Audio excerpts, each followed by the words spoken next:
Welcome back to the Video Essay Podcast, a show featuring conversations with leading critics, scholars, filmmakers, and other creators about the craft of videographic criticism. I'm your host, Will DeGravio, and on today's show, I sit down with Shannon Strucci to discuss Shannon's epic video essay, essay film, documentary investigation, Fake Friends, Episode 2, Parasocial Hell.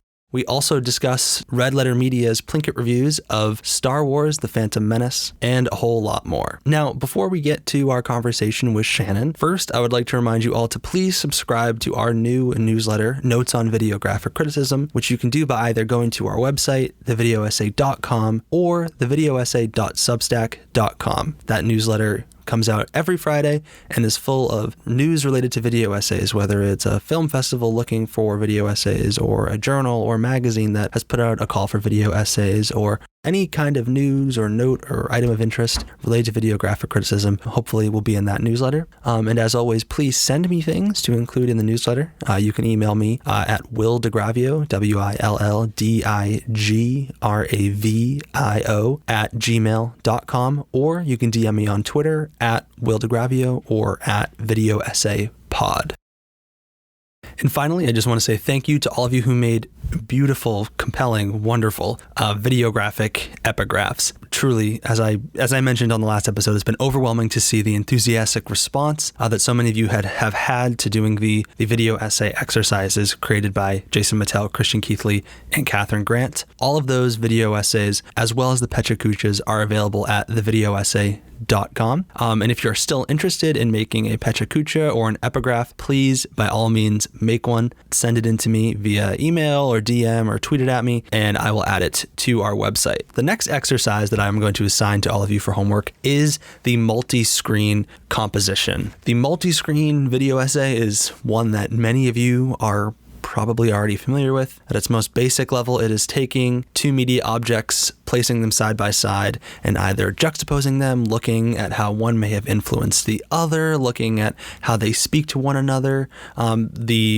There's a wide range of possibilities, but it's a format that even if you're just remotely familiar with video essays, you probably have seen before. Typically, the way that the multi-screen exercise works at the Scholarship in Sound and Image workshop is participants are required to take the media object of someone else in VideoCamp and juxtapose their own media object with it. Right. So if someone in the workshop is working with Vertigo and someone else is working with Portrait of a Lady on Fire, the person who's using Vertigo has to take, scenes from Portrait of a Lady on Fire and make a multi-screen video essay. Now, that's kind of impossible for our purposes right now because you obviously don't have access to the media that everyone else is working with. So for this assignment, I'll just leave it open-ended and say just make any kind of multi-screen video essay. Ideally, this would be with the same moving image object, film, TV show, whatever, that you've been working on up until this point, but I know that some people have switched around. So again, I'm not going to be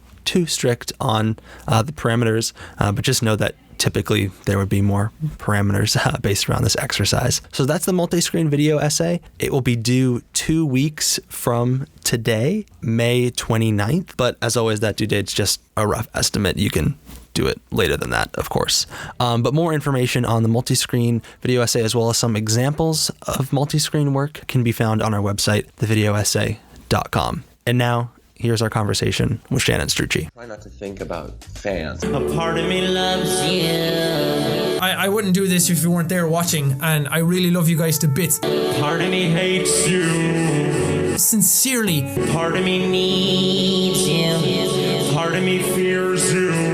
We get to the green room and I expect Jack to be livid with me, or at least livid. And now we come to the interview portion of our show where I am sitting down here with Shannon Strucci. Shannon, so happy to be able to welcome you onto the show officially, because you technically made your podcast debut a few episodes ago when you recorded some commentary for our episode on the Sight and Sound poll. And you were one of the voters in that poll.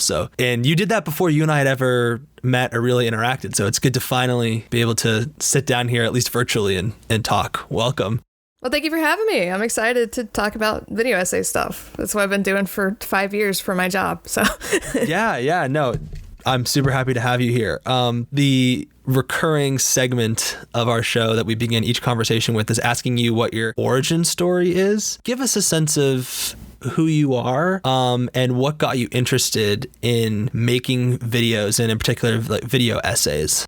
When I was a pretty little kid, at my dad's side Christmas, every year we would make like a terrible in-camera edited like tape camera horror movie, and I usually shot those, or I played a dead body or whatever. And then when I was in middle school or early high school, I got really into AMVs, anime music videos, and I really enjoyed taking clips of a show that I really liked and music that I liked and cutting it to the tempo of the music and trying to build something from two separate parts. And I also did a lot of videos that were just from like American or British films that I liked that I would set to music. I did one, the best one I ever did was set to 9 to 5 by Dolly Parton, and it was Hot Fuzz, In Bruges, Kiss Kiss Bang Bang, and another movie I'm forgetting. But I did a lot of editing experiments, and I did it for fun, and no one ever looked at it. Those would get like 100 views max. They weren't popular, but I really loved doing it. And then I got really into movies in high school. I got really into Hot Fuzz and watched it a bunch of times, and then kind of figured out, well, I already have this hobby of editing and I love editing, so I want to be an editor. And the first video essay I ever did, I never finished. It was on John Dies at the End, comparing the book to the movie. And then for a college class, I did a video essay about Dragon Con in like 2013 or something. And it was 2015. I had a job at a university doing videos for online classes, like educational videos. So I do have an actual background in like nonprofit and educational videos. And then I got laid off, and I was like, well, I'm going to finally actually make a YouTube channel. The day that I found out when I was going to be laid off, I wrote the script for the first Film Nerd video. I used to have this series called So You Want to Be a Film Nerd, and I made the video the next day. So it was kind of desperation because I couldn't get a real video job after I got laid off, and I didn't have anything to do. It's like, well, I can do this. I can kind of see how all those different elements kind of culminate together in your work. And I'm wondering if there was something specific about the form, if we can call it that, of video essay. Like, were there any video essayists who you were watching at that time and you said, like, I can do that, or, I want to attempt this thing that they're doing? Yeah, so you're nodding. Go ahead. Yes, it was, the big two were Tony Zhou, who did Every Frame of Painting with his wife Taylor Ramos, and Mike Stoklasa, and Red Letter Media generally. I really liked their work. I was also, at the time, not as much now, like a big fan of Yahtzee Croshaw and Charlie Brooker, which is why I talk too fast in a lot of my early essays. And I was also a really big fan of Venture Brothers and It's Always Sunny, and the way that those creators had a very kind of weird singular vision. And I like the way that they talked about creativity, and I like the way they had their own language. And I never wanted to like take myself too seriously. And I also, the Film Nerd videos are a little bit different from what I do now, because they were like film culture and history with an emphasis on anti-elitism. And they were very similar to Every Frame of Painting. I deliberately tried not to rip off Tony, and I even like mentioned him in the first video. It's like, just be like, yes, this is influencing me. I'm doing my best. Like, I'm trying to do something different. But I saw that they were both making good money on Patreon, even at that, this was 2015, even at that time. And I thought I could do that. Like, I had a degree where I minored in film studies. I had basically like a video production degree. So I had like the knowledge and the ability to edit. And I was like, well, maybe I can make money on it. And it took when I made Fake Friends 2, it was 3 years into it, and I was only making like $350 a video. So it's been a very slow process. Yeah. And you mentioned that in your early videos, you would like talk fast or whatever. And so I'm curious if I could ask you to just maybe reflect a little bit upon how you developed over time, because I'm curious, in watching your work, are you have to find your own voice, I assume, in what you do. So how do you balance being who you are, but also developing, I don't know if persona is the right word, but you develop definitely a style of how you're, that's associated with your work, your channel, things like that. What is that like? Some of it is defensive in that my first few videos, my voice, the way I talk is more kind of like sweet or nice, or in the film, I have a softer voice, and then I got all these creepy not even that, I got some creepy comments, or just comments that were like, oh my god, I love her voice. It's like, okay, we're not, that's not okay, I don't like that. And even from the very beginning, because I grew up on the internet, I know that the internet is weird and terrible. I was like, I am teaching you something. I am not even before I knew what a parasocial relationship was, I'm like, I'm not your friend.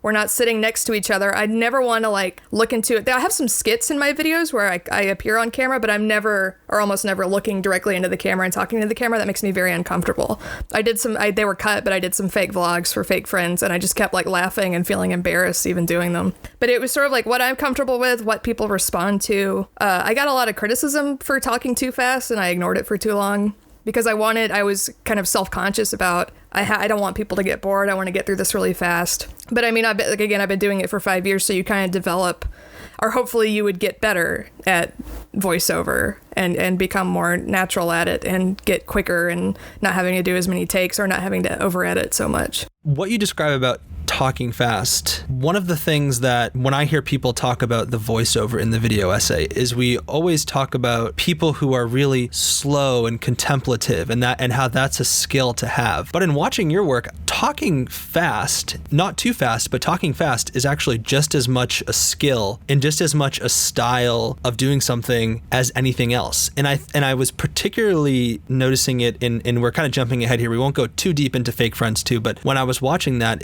I was just amazed by how that in the editing of your videos sort of play off one another, and that the editing has to match the speed of the voiceover, and then this voiceover has to match the speed of the editing. And I was like, damn, like I never thought of it that way before. What is the secret behind talking fast but not too fast, I guess? How do you approach it?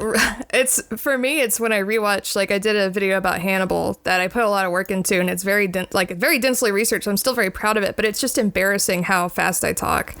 It's like I'm not taking a breath and I'm trying to go fast. I'm trying to get through it, and you can tell it's because I'm self-conscious and I don't want people to get bored, and it's too much. Especially you have to consider like viewers who are English as a second language or who have trouble following that, and I think captioning helps.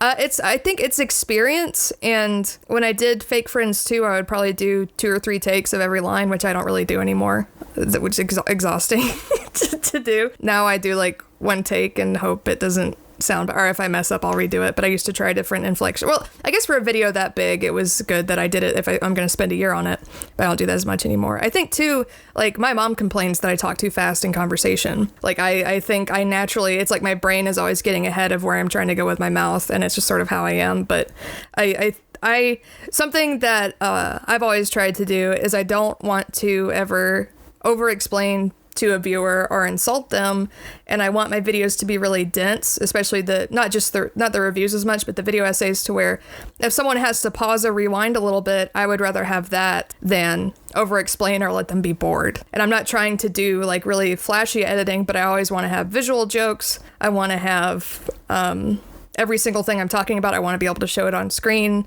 And I got complaints on some early videos where I would just like show a paragraph of text and read it all out. And now I like crop it to every couple sentences that I do.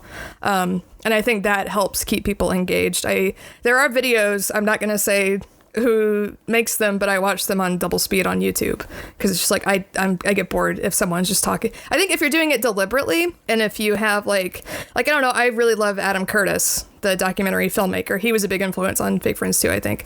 And he doesn't talk super fast, but he's saying so much all the time, and he's very difficult to follow, and he uses all this BBC archive footage. So it's just like, I think as long as what you're doing is dense, you can still talk slow. But if my brain's getting ahead of where the person's talking and I'm getting bored and there's nothing going on, it's not like necessarily being ADD or anything. It's just like this person could be a better editor or a better voiceover artist, although they are different styles that I think are both valid. I think it makes a lot of sense because like I said, I think sometimes we somehow, or at least I do, associate voiceover with slowness. And I don't think that's true anymore. And I think your work is like the perfect example of that. Is you are also a podcaster, and we have links to all your stuff on our website, thevideoessay.com, so people hopefully after this will go and check out all the work that Shannon does. But what is the relationship between podcasting and video essay? Either how are they, do you compartmentalize in your brain, like this is for podcasting, this is for video essay? Is there a lot of overlap? What's the relationship between the two? It varies a lot from like podcast to podcast, because sometimes I'll go on a podcast and I'll spend a lot of time researching it, be very deliberate about what I'm talking about. Like, I'm not going to say what the TV show is because I don't think we've announced it yet, but I'm working with a couple of friends on a podcast about a TV show, and we're going season by season, and we're picking one episode, and I have this huge book about the show, and it's like it's still a conversation, but I do a lot of research, and we all do a lot of research on it.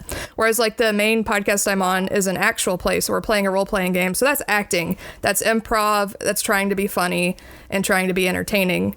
And then I'm on Struggle Session, which I do research for. It's like a pop culture discussion podcast. I'm the film correspondent, but that is much more just sort of a conversation.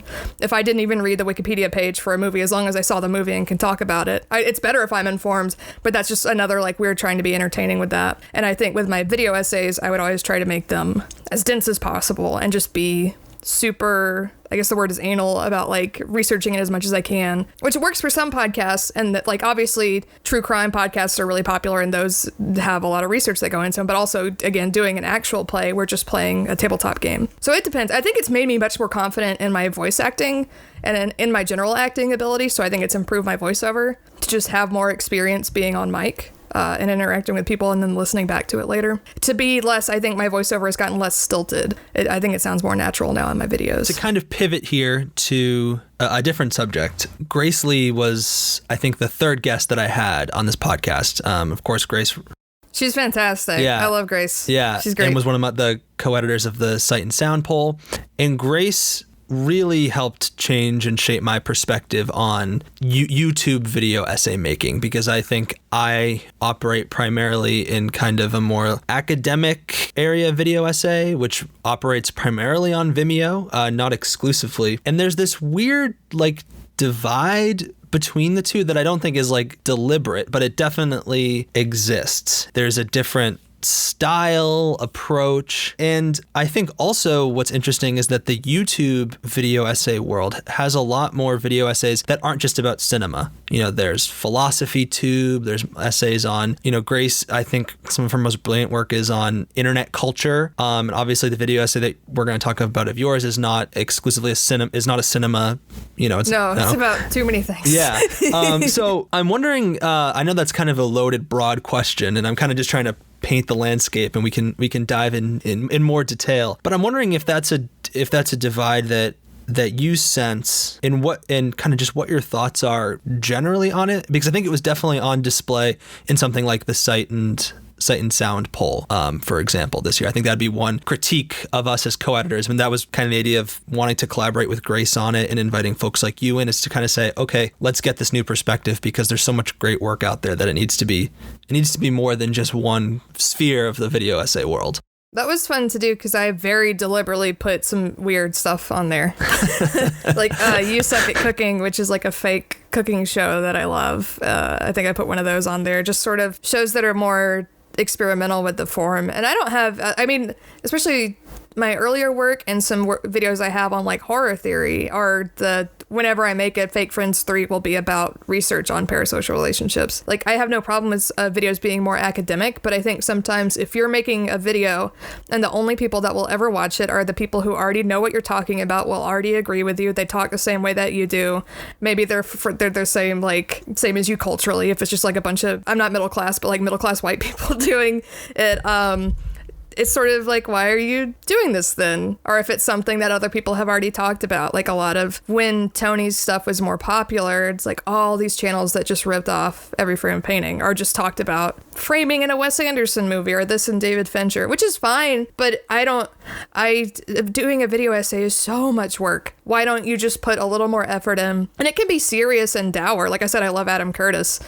He makes very disturbing documentaries, but something I really love about Philosophy Tube's videos or H-Bomb's videos are, I disagree with her on a lot of stuff, but ContraPoints. Not only are they rigorously researched, there's so much work put into the writing, but then there are visual gags, there are visual effects, there's props, and not just gimmicky. It all feeds into what they're doing. They'll pay artists, they'll pay musicians. Something I've always admired Harry H-Bomb on is like, I think I'm good at visual gags and editing gags, but he'll put gags in the script and what he's saying. He's so his Pathologic video is like 2 hours long. I've never played that video game. It's hysterical. It's about a very depressing Russian game that's very difficult, but not everything has to be funny.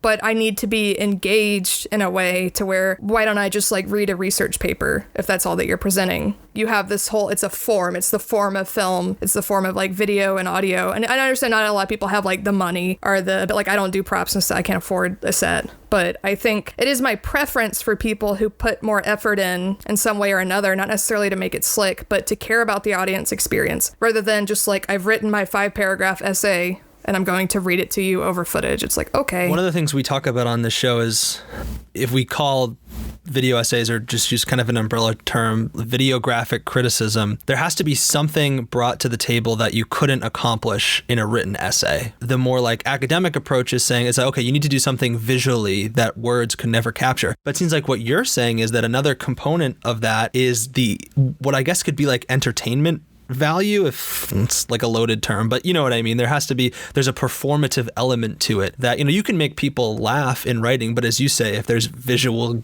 gags, like nothing can be there. And I'm wondering, if that's something you're thinking about when you're making your work, is that something that you use to inform the topics that you choose, or will you choose a topic and then say, okay, how can I incorporate visual gags in, or maybe it's a combination of both?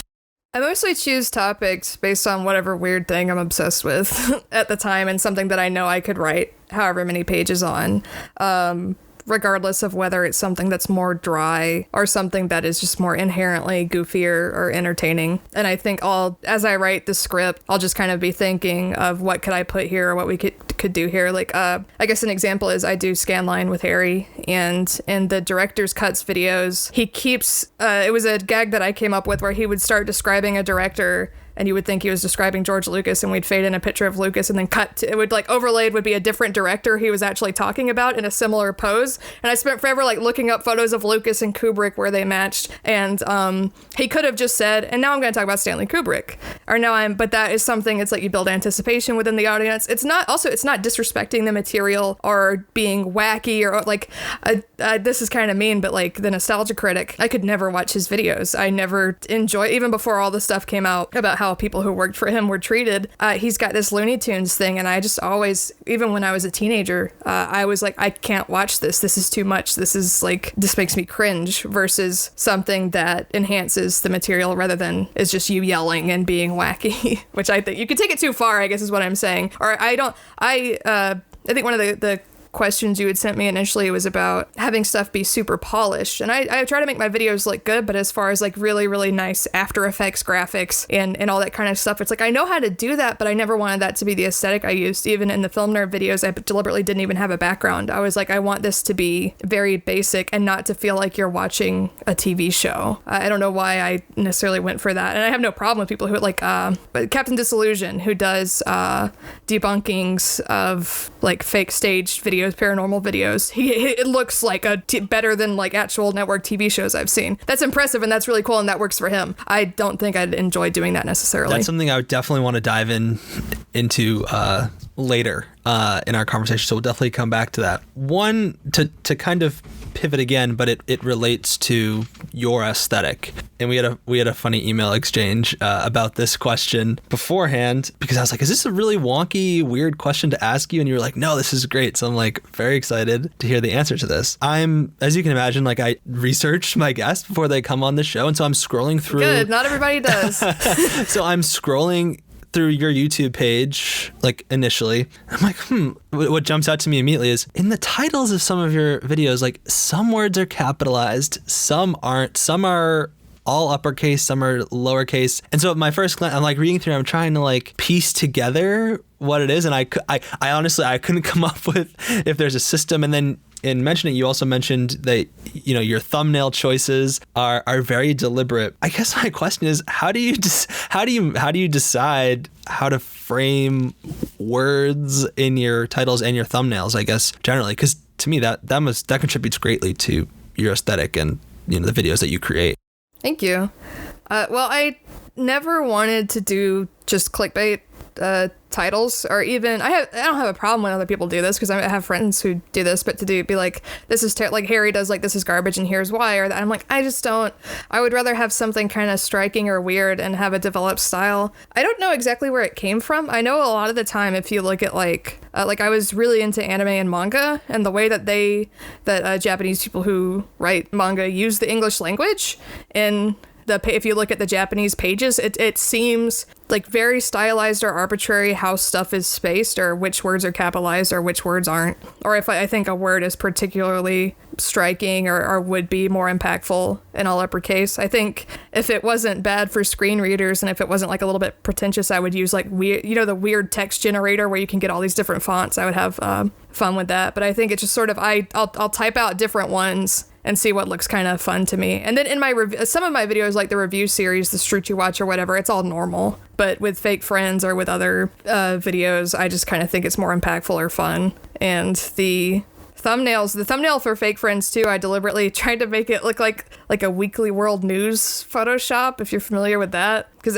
in one of his Richard Dreyfuss videos, Gabriel Gundacker's eyes turn black. So it's like Jacksepticeye, Bo Burnham, and Gabriel Gundacker in the background, and they all have black eyes and this weird color and this like ugly, deliberately kind of ugly color to it. I just kind of mess around with layer styles in Photoshop because I never want to put, I don't want to put my face in a thumbnail being like, what? And it gets a lot more views, but I think it would be very silly for me to do that. So I just try to pick a very readable font and then look up a bunch of promo material for whatever I'm talking about and then like layer it and put weird effects on it until I think it looks kind of interesting or like pretty. I did or I'll put sort of hidden references in it. Like I did a video essay about songs and grief, and one of the songs is about Timmerie Hyde, who was 23 and she fell out of a third-story window on her birthday and died. It was very sad.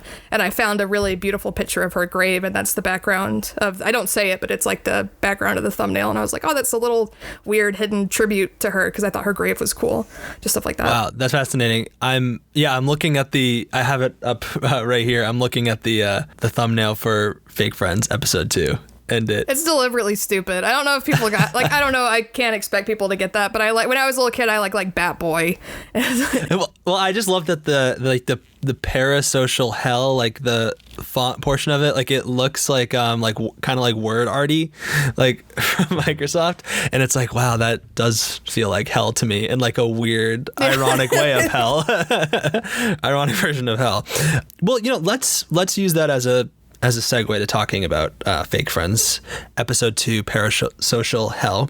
But I guess the first question is similar to the first question I asked you at the beginning of our conversation. Give us the origin story of this essay. How did you come up with the idea? Of course, there's a shorter first episode that it's a continuation of. And you already alluded to the fact that this took you a year to make. But I guess I would just be interested in if you could give us just a summary of the creative process from the original idea up until you, I guess, finished it. It was 2015 or 2016. I was talking to one of my like Twitter friends, and they were saying that they were cutting back on certain content deliberately from what they were watching. Like I think they might have mentioned Rooster Teeth. I know they mentioned Red Letter Media, and they were saying, I'm trying not to watch parasocial content anymore. It makes me feel weird. I'm getting to invest in it. I was like, what does that mean? So then I start researching parasocial stuff. In 2016, I think is when I started researching it and just like reading tons and tons and tons of articles about it and being like, oh, this is evil. This is like poison. This is the worst thing ever. This is so upsetting. And there's so much of it I haven't even gotten into yet in the videos. And I was just going to make one video, but then I realized it was going to be a lot. So I kind of structured it in the way you might structure a written essay. So the first one is introduction, second paragraph, second video is examples, examples, third one is like research backing up what I'm talking about, and then fourth one is going to be like conclusions, which for me is my personal take on it. And there's I've debated on how much I want to talk about this, but when I was 15 to 17, I became friends with a guy who worked in animation who was almost 40. And he was really great. He worked on a bunch of TV shows I was a fan of, and he ended up being really gross and predatory and tried to groom me. That was a big influence on how I view all this stuff, because it was a very like 15, I was 17 when I quit talking to him, but it was like, oh, just because someone works on something I really like and made art that I really like doesn't mean they can't be a monster, and that their motives for trying to be my friend or whatever might be creepy and inappropriate. And that was a very hard lesson to learn. And I also, some of the people that my friend was talking about that they were not watching anymore, I was friends with like in real life, and it was like, oh, that's so weird that I have this relationship with this person and you're deliberately not watching their videos because you don't want to feel like you have a fake relationship with them. And I thought it was really interesting. And some of the research is just evil. Like there's some paper that was published on how to make children invest in and trust like a fictional character, and then to use that for like they said it was for like education, but it's like the creepiest, like most manipulative, awful thing. So I just kept reading more and more and more, and then I did the introductory video, and then Fake Friends 2 was going to be like half an hour long, and then as I kept working on it, I was like, this has to be feature length. Wow, thank you for sharing that. You just said you decided that it had to be feature length. You begin the video essay with 10 minutes of footage, and it's just kind of this montage, and it's just getting you, I think, kind of like primed for what's about to come, giving a ton of examples, so that way when your voiceover comes in, we're ready to rock and roll. And I'm wondering, did you decide to do the feature film in that way because you wanted to just kind of let everything breathe in a way and just let us really become immersed in it? I would just be curious, when do you decide, okay, this is going to be 2 hours long? Because I imagine that was a deliberate choice, and I'm not sure, it's, from what you're saying, it doesn't sound like that was always the plan. No, it just got bigger and bigger, and there's more and more. I had like all these different sequences in Premiere, and they all kept getting longer and long. The script was like 26 pages. A lot of that is that I love cutting AMVs and stuff. I love cutting. I didn't cut I could have spent more time trying to cut that to the tempo of the music I used. I actually used an instrumental version of King Kunta by Kendrick Lamar, which I love that song, and I listened to it a lot while making that video. But I felt like it would have been kind of corny to like cut to that. In some of my earlier videos, in my Man video, which I think was before this, and in my Hannibal video, I did a similar cutting interviews together with footage, or like using it to like, I love Man, it's my favorite band, but I have the lead singer saying like, well, I don't think what we do is weird, and then I show something really weird that they do, like the meanest thing I do in Fake Friends 2 is where Jacksepticeye is showing a gift from a fan and he's all happy, and Bo Burnham is just like, oh, that's so weird when people get gifts from their fans. And it just, especially their two personalities, which I play against each other throughout the entire video. I think it was kind of scary to do because I had to be really, really confident in that people were just going to watch 10 minutes. I'm going to say something about a penguin, and then people are going to watch 10 minutes of footage of people they've probably never heard of. But I'm really glad I did it. People respond. And even I could just tell people, if you don't have 2 hours, just watch the first 10 minutes and you'll get the idea of it. It was really fun to do. That's the kind of thing where it's challenging to get it exactly right, but when I'm working on something like that, like I hate cutting my own voiceover down. It takes forever and it's just boring. But to work on something like that, I just like, my brain lights up and I really enjoy it. It's super fun to be like, oh, well, I can move this here and then this adds meaning. Kuleshov effect type. Okay, well, this clip makes this, and and I could do stuff with music or cut this in and out or go find that clip. And it just got longer and longer. And I had, I'm a really big Mountain Goats fan. I'm a big Red Letter Media fan. I'm a big One Piece fan. Those things were easy to talk about. And I like Bo Burnham a lot. I got more, because I actually had I don't want to say who, but I had a friend who, when I was starting out doing video essay stuff and I was kind of struggling with the attention I was getting and struggling with people who had I had known but weren't really my friends, or had kind of written me off when I was younger, now trying very hard to be my friend because I have an internet presence and I'm being really upset about it. This person that I know actually linked me a Bo Burnham song, though we think we know you off of what, and I was like, whoa, this is very good. And it was like, because I was talking to a friend of mine who's a video essayist, right? That's how I got into Bo Burnham, and then Bo Burnham is in this. It's just like everything is weirdly connected. And I also did like a Fake Friends spinoff just about Bo Burnham that was really fun to edit too.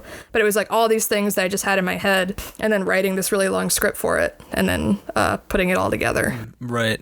And I think that's one of the strengths of the piece, is because you present us with all this research, this information, but throughout you do weave in your own experiences and your own thoughts as a creator. How do you balance that? Because I think perhaps you said this, but I guess the sense that you don't want the video to be. It seems like one of the goals of the videos is to be very research oriented and to not just be like a personal essay. But at times it is, and you talk about your relationships with your own friends and fellow YouTubers and things like that throughout the piece. How do you balance that? Was that something that I assume you gave a lot of thought to that while you were making it? So I'd just be curious to hear, what that's like. There are some things that I will never talk about on the internet. And even like before I do interviews on certain podcasts, or if they ask me about like topics we shouldn't talk about, it's like, okay, I'm never going to talk about my family. I'm never going to talk about religion or my own religious beliefs. I will never talk about my relationships. I'll talk about like gender and sexuality stuff, but like whether I'm dating someone or not, who I'm dating, that is, that will never, as far as I'm concerned, ever be on the internet. And there are people I talk about in that video who I've known and who I've hung out with in real life, and I don't say that. Like, you kind of draw the line somewhere of, is this just going to make with their weird fans obsess over me, or is this going to be kind of like using them for social capital if I talk about it, versus like Harry, who we're really good friends and we work together. It's not it's like he's a good illustration of it. Or like at the end, where I got a lot of people that I knew to do the little voiceover clips. Well, it's like, yeah, obviously I know that person if I message them to read off something. And that was crazy too. And it's also, you never know how people will react to what you put in the video that's personal, because multiple people listen to that segment. And when I wrote it, I was just like, this is 3 minutes of just me talking. I have friends who are funny, or I could have friends like I got Felix and Chris from Chapo to read off a weird parasocial curious cat about Chapo. To me, that's funny. Like that, it's just kind of like ironic or whatever. And then I get these comments that are like, I was so excited when I recognized that voice, but then you made me feel really gross about it. Someone called it Machiavellian. Wow, that's like evil genius. That made me feel awful. And I'm like, I thought it was funny. I thought these are my funny a lot of them aren't internet famous people. They're just my friends that I like that are funny. Or it's like, I got those weird comments about my friend Devin, so I got Devin to read the comments about him. To me, it didn't have, people gave it this sinister meaning because they were like jealous, or because it made them confront something where they're like, oh, I recognize that voice. They're friends. I want to be their friend. That's so exciting. Wait, that's bad. Whereas I was just like, it would be funny if Felix read this, is about as much thought as I put into it. But yeah, it's hard because I like talking about certain very personal topics in my videos, like grief. Like a lot of my family died when I was young. So in a lot of my, like in my Hereditary video, especially, I talk about that a lot. And I got these comments that are like, you helped me understand my friends who went through death better. Or I wish I reviewed Hereditary and I wish I had talked about things the way that you did. I regret it. I feel like I'm a coward now. I'm like, well, I'm not brave for making a video essay. Please don't say that. But I'm glad that I did that there rather than putting up a boundary, because I don't think that boundary would have been beneficial. But generally, I keep a lot out of videos. I don't know. It's a complicated question. I think it's different for everyone. And I think people should err on the side of not putting themselves in it if they're even a little bit uncomfortable, because once you do, it's there forever. So that's a very rambling answer, but I think, and I don't want, like, it's so hard because even being like, I'm not your friend. I will never be your friend. Don't think that I'm your friend. People are like, oh, you're more authentic because you said that. That's so great. It's like, it's you're unconsciously like accidentally manipulating people, or people get manipulated and they find you more, authentic. Even though I'm just being honest, it's weird. Like no matter what road you take, there's like a dark side to it. It's super fascinating because that's also something you explore in the video. You don't say that parasocial relationships are all bad. You at least acknowledge that there are, while you're examining them and critiquing them, there are there can be beneficial aspects to it, that whether, as you say, it's relating to people through grief and connecting with them that way. How did you balance that in the video by not just being totally drilling down on the worst aspects of something, but without losing the overall critique, I guess? What's that balancing act like? I think that's something people have responded to and commented a lot about on my videos, that I really appreciate people saying that the way I look at things is nuanced or complicated. I feel like a little full of myself saying that, but I get that comment a lot. I don't, unless something is just like on the face absolutely terrible, then I will call it terrible. But I feel the need to be honest and to present counter arguments and why I disagree with them. Or there were comments on Fake Friends too from people who are just so upset at me and saying and acting like I was a monster and acting like I thought every parasocial relationship was awful, which is like, it's kind of like silly because I talk about Make-A-Wish Foundation. I talk about John Darnielle using wrestling to deal with his physical abuse. I spend a lot of time talking about how it was had a positive effect on my own life, and people who want to get mad will get mad anyway. But I think part of what I'm known for, or my brand or whatever, or what people appreciate about my videos, is I will try to, if I like something, if something bothers me about it, I'll talk about that. Or even if I don't like something, I can still find value in it. Like I did a video on political correctness, and I talked about a lot of like edgy edgelord YouTubers and a video essayist named JT6Kick, who is kind of like a centrist, or he's more into edgy stuff. But I really like his videos when he talks about why he left 4chan, or like the perspective that right-wing people on the internet have about what, like, quote-unquote SJWs. He's not being a bigot or trashing things. He's talking about it. I don't necessarily agree with him all the time, but the way that he's talking about it is very interesting and very informative. And one thing he talked about in that is the concept of integrative complexity, where you don't have to agree with something, but it's the ability to see the world as it actually is versus how you want it to be. And I think that's an important distinction, and being able to acknowledge facts about things that don't necessarily fit your I'm not trying to be like facts don't care about your feelings like right wing, but acknowledge the full picture, but why you still feel the way that you do. I think that's very important, and a lot of people don't want to do that because it's very clickbaity to just trash something and have fun trashing it. That's not for me. No, absolutely. And I think some of the best video essays are the ones in which the creator doesn't stand at a podium and lecture the audience, but takes them on their own intellectual journey. And that's what I felt like while watching, Fake Friends episode 2, which is like, okay, Shannon has this subject and I'm going to follow along throughout the video as we together navigate what this means and figure it out. Oh, but then Shannon will tune in from time to time, offering a personal reflection and your own view of the matter and what's at hand. And I think that's so important, because I don't think anyone really likes to be like talked at or whatever, but some people like it because they want to know what you think. Right. I guess not at a talked way, but in like a chastised way. But maybe they do. Maybe people do. Maybe people are gluttons for self-punishment. I guess people are. Yeah. Some people are. Yeah. Final question about this video before we transition to talking about the video essay that you selected for us to talk about. I couldn't help but, as I watched this while quarantining, think about this in relationship to COVID-19 and everything that's going on right now. Not only parasocial relationships, but even things like I find myself playing Xbox more because I'll go online and I talk to my friends, and that is the new hangout for me. I'm wondering how, quarantine and COVID has changed the way you've thought about this video essay and your own relationship to it. I saw a few tweets towards the beginning of quarantine of people saying like all this parasocial stuff is going to get worse. And I don't know, it probably has. I don't know if it actually has, because I think it was already pretty bad. I think it's more just internet mediated communication like we're having right now versus one-way communication, which is a parasocial relationship. It's weird, because I do find myself, like, I have a lot of friends who do videos or who do podcasts, and I am more, like, I haven't left the house in almost 2 months, or haven't left the yard in almost 2 months, and watching videos my friends have made or listening to their podcasts, it feels more comforting because I miss my friends, but it's also, it's not parasocial because I know them, but I'm not actually interacting with them. That's always been really weird. I feel that more, and I got really into Yakuza 0, and I haven't played a real, like, AAA video game in forever, but that was like, it's set in 80s Japan, and you walk around the city, like a neighborhood with all these shops and stuff, and it's like, oh my god, it's like I'm outside. So it's not really parasocial, but it was like a going outside simulator for me, and it was a very nice break.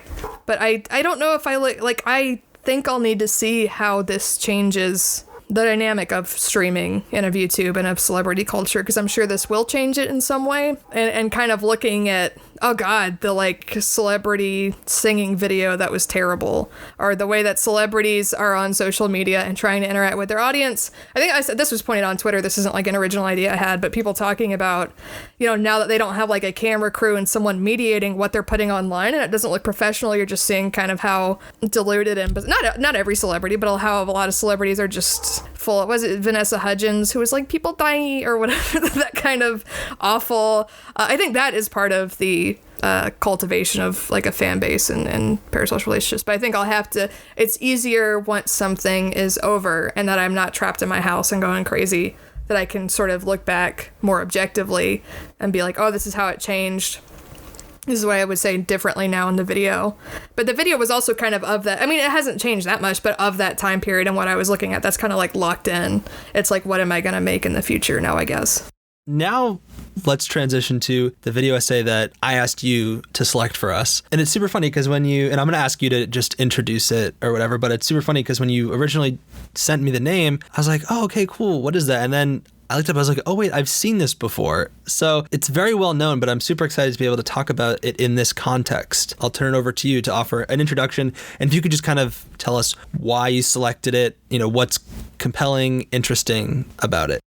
Absolutely. And what you just said is funny because on Critical Bits, the actual play podcast I'm on, we've had Jack Packard from Red Letter Media on a bunch, and he's done streams with us and whatever. And our GM who runs the podcast, Joel, had seen this video probably 10 years ago, and now he's like for internet friends with Jack, and he realizes like, oh, Jack was in that, but he was like wasn't bald and he weighed more. It's like it's someone that he's friends with now.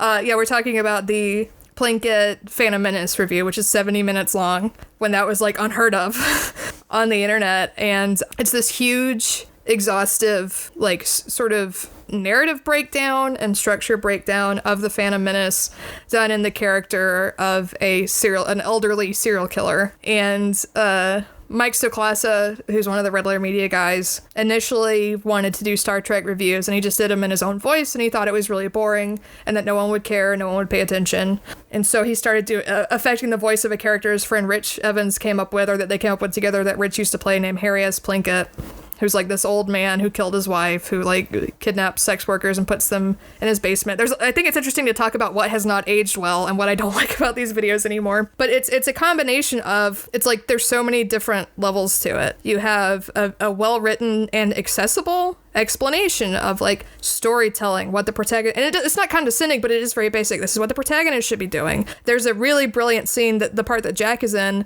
where he asks his friends, okay, describe Han Solo without saying what he looks like or what his job is. Okay, now describe Qui-Gon Jinn, and they can't. I think I don't know if Stoklasa came up with that. He probably did. I thought that was really cool. That's just like straight up evidence of why, this film is so shallow. And then there's the sort of the angry fanboy aspect of it that he's making fun of. And then there's all the jokes about the serial killer jokes and all the editing jokes that he does, where he'll cut himself off or do an edit to something else, or do like voice effects or visual gags, like where he's looking through his basement at Star Wars toys and there's a pile of bones.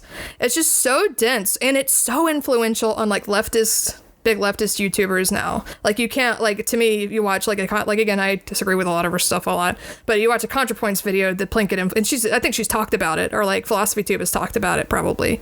The politics are completely different and the content is different, but his influence, this came out in 2009 and it was hugely influential, and a lot of it is still, there are slurs that he uses that upset me, and like the violence against women stuff, and a lot of it's like, okay, that's not funny now. I shouldn't have laughed at it when I was like a teenager watching this video when I first saw it. It's got such a huge legacy. And the second one, I got mixed up because I was like the 120-minute Phantom Menace review. It's actually the Attack of the Clones review that's 120 minutes. This one was only 70, but yeah, so it's so, this is like, it's so dense. Every frame has so much going on, but it's so dense, and it's still quoted online, and the way that he went through behind the scenes footage and the way that he's self-deprecating and has these funny cutaways, that was all a huge influence on my video essay work from the very beginning. So yeah, that's kind of it's like an exhaustive Phantom Menace review that's 70 minutes long in character as a serial killer.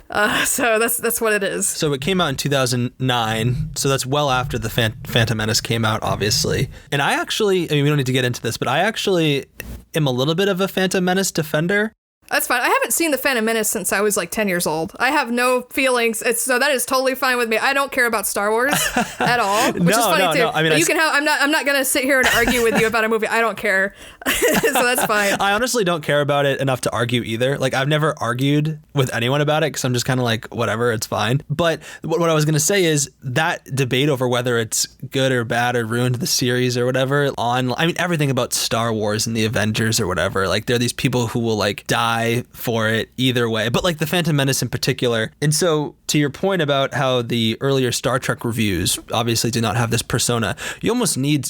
Well, he had the persona, but then... okay. They all had the persona. He started doing it. He never published the stuff, that wasn't in character. He has some behind-the-scenes footage of it. The Star Trek reviews are in the Plinkett voice. They're not very good. Okay, but good to know, because I haven't actually seen those. But either way, like, there's in order for it something to be successful, like, if he was just a guy talking, even if the argument stayed the same, and even if a lot of the jokes were to remain the same, like, it doesn't have the same effect, because like it's sort of obviously inherently acknowledging that the arguments about it are in and of themselves hilarious. Like, it's a hilarious topic.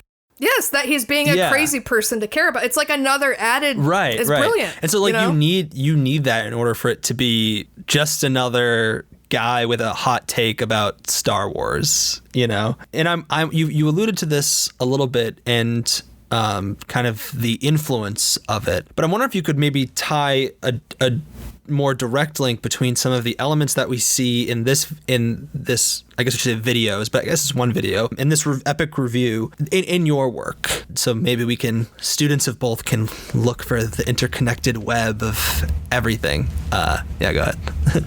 One of the first things I remember doing that was extremely like a Plinkett shot or whatever. And I don't remember if this was in one of the Film Nerd episodes or if it was in my Patreon video. Like I had a DVD of the film Crash, and I just like took a POV shot of me throwing it in a trash can. Like a trash can, and then the lid slamming, like just with my cell phone, like my arm and that's like the most Plinkett thing ever. And something that I got into Red Letter Media at the end of 2010, so it was like around a year after this came out, and it was right before the episode 3 video came out, so I was like there when that came out, before they ever did Best the Worst or Half in the Bag or anything. And watching those later videos, which are more just conversations, they're not overly edited video essays, it's just like Mike and Jay talking about stuff. That was all a huge influence on me, as far as these people have a very dry, very dark sense of humor, and they're not trying to be upbeat, or they're not trying to be anything except for, like I talked about with Venture Brothers or It's Always Sunny. They have a very unique voice. A lot of the characters they play in their stuff, they play like VCR repairmen. It's a very like working class, blue collar kind of thing, and they're very crass and very, very dark and dry and awkward, and I related to that a lot. I also used to like edgier humor, and I appreciate those aspects of it then 10 years ago more than I do now, although I'm still a fan of their work. But it's the way that Stoklasa obsessively watched behind the scenes stuff and finds these perfect little snippets of George Lucas looking like an idiot that I don't know. At that time, I don't know if that many people making Star Wars YouTube videos, they just want to yell about Jar Jar Binks or whatever. That's like what you talked about too, the internet arguments about it ruined the series or whatever. I don't think Mike talks about that hardly at all. He barely talks about Jar Jar. He talks about the story structure and that obsessive attention to detail, and also trying to make it entertaining. Because I also really like Tony Zhou, but he didn't have like a persona, and I didn't want to do a persona either. I felt like it was gimmicky. I honestly enjoy watching Mike Stoklasa more just talking than Plinkett stuff, which is like almost ironic because he thought he was just boring, and now a lot of his videos are just him talking with his friends. But I think it's that I do some skits and some cutaways, but I think it's like the depth of research and talking about like the stupidest nerd stuff with like a serious eye. I think those were, and being happy to commit to my own weird sense of humor or dark sense of humor without feeling self-conscious about it. I think those are a lot of the big influences for me. And just thinking I can make money on Patreon was part of it too. I love that. And, you know, as you say, it's such a brilliant way to like simultaneously, like, as you say, because it is so rich in the way it looks at storytelling, contribute to and enhance a discourse while also acknowledging the absurdity of it is really quite brilliant. You can never call it pretentious. There are a lot of critiques you could have of it, but it's not, it's very self-deprecating on like every level. And, you know, you mentioned a channel like Every Frame a Painting, and this is something that you and I were emailing about before this, which is that this video, and of course we should acknowledge that it was made in 2009, so, you know, there's a different standard of, you know, video editing technology at that point was not where it is now, so let's acknowledge that first. It's in like 4:3, right? It's not even in like HD ratio, like, yeah. But either way, the video is not incredibly polished and sleek and with like After Effects and things like that, obviously based on the time, but also we are watching it today. So even though that wasn't an option to them, the aesthetic, the kind of minimalist aesthetic of not relying on heavy, you know, production materials, and I'm not knocking videos that are heavily produced and brilliantly edited at all. It's just a different aesthetic style. And I'm wondering how you think that aesthetic contributes to the piece overall. And you've perhaps alluded to it that it's not very pretentious. I think that definitely helps. But I'd be interested to hear your thoughts as it pertains to this piece, but also, I guess, video essay work more broadly.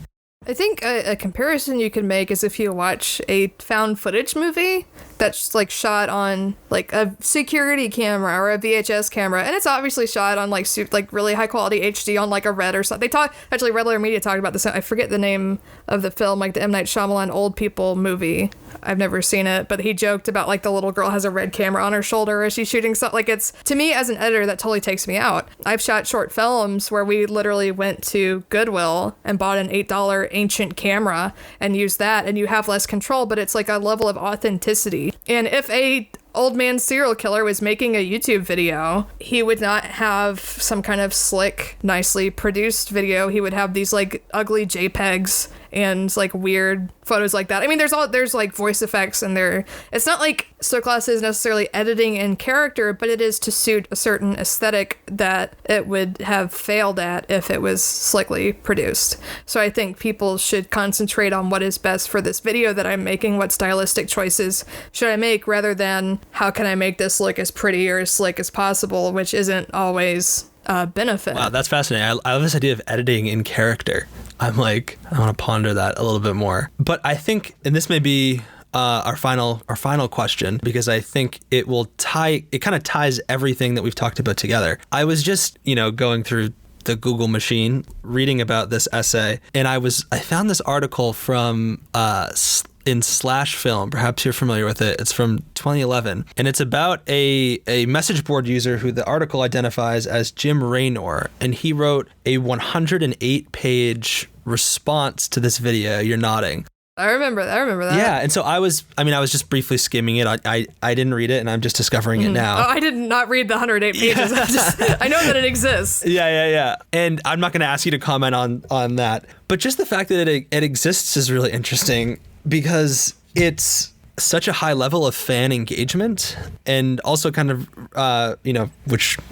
fan engagement, parasocial relationships and everything. And one of the things I talked about with Lee Singer on the last episode of the podcast was it seems that video essays welcome in a level of audience engagement that, say, a written article does not. And I think that perhaps maybe because there's just a higher level of gatekeeping associated with like publications instead of like a YouTube or Vimeo, because that's such a more democratic platform. But I'm wondering if you had any insight into what is it about video essay in particular that the 108-page letter is definitely like the most intense, one of the more intense examples of fan response, but just fan response more generally. What is it about the video essay that invites that kind of response, both good and bad?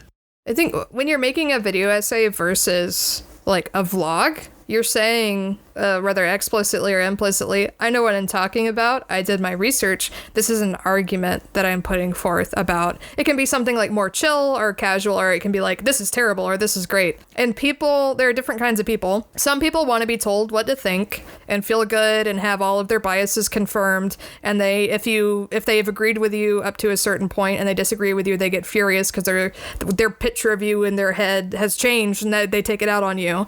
And then there are some people who want to look for an argument and they want to be upset, and they'll just go looking for something they disagree with and comment on it. And then there are people who aren't trying to like hurt you with an argument, but you'll say something and they'll take it deliberately the completely wrong way, and they'll get like, I don't mean offended as in politically, but like in Fake Friends too, people were like, so you're saying internet friendships aren't real? How dare you? It's like, no, that's not in my video. So I think it's the fact that you're taking some sort of position, or you're positioning yourself as an expert that people immediately will want to flock to you to learn. Because they're like, I don't know if I sound like video essayists or like cult leaders or something, but there are a lot of people who feel lost, or they want to use media for their identity, and they're like, I have to find something, and so they'll latch onto you. And that obviously from my work, like, that terrifies me, and I push people away, and I'm like, stop it. And some people are like, yes, give me your money. But it's Mike spoke authoritatively on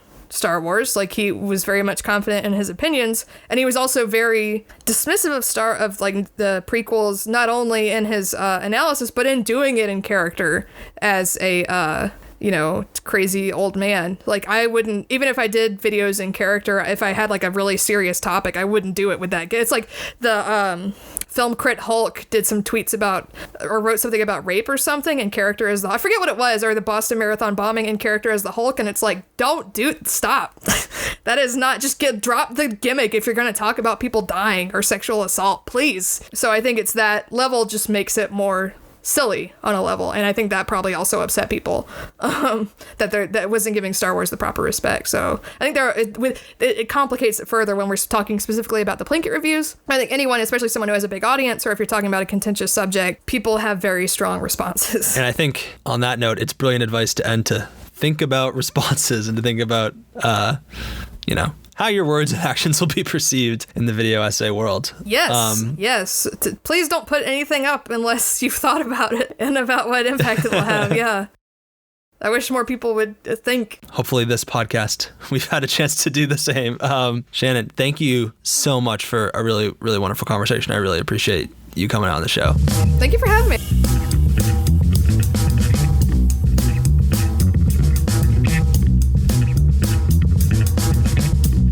Thank you so much again to Shannon for agreeing to come on the show and taking the time to chat with all of us. Our next show will be a roundtable discussion, the first of its kind, with 3 gentlemen who are editors of various publications who publish videographic work. Editors from De Filmkrant, BBC's Inside Cinema, and Little White Lies. More information on that upcoming episode can be found at thevideoessay.com. As always, please remember to subscribe to us on iTunes, Spotify, or SoundCloud. Follow us on Twitter at VideoEssayPod. Like us on Facebook, The Video Essay Podcast. And again, subscribe to our new newsletter, Notes on Videographic Criticism, at thevideoessay.com or thevideoessay.substack.com. Thank you so much. Stay safe and well. And until next time, peace out.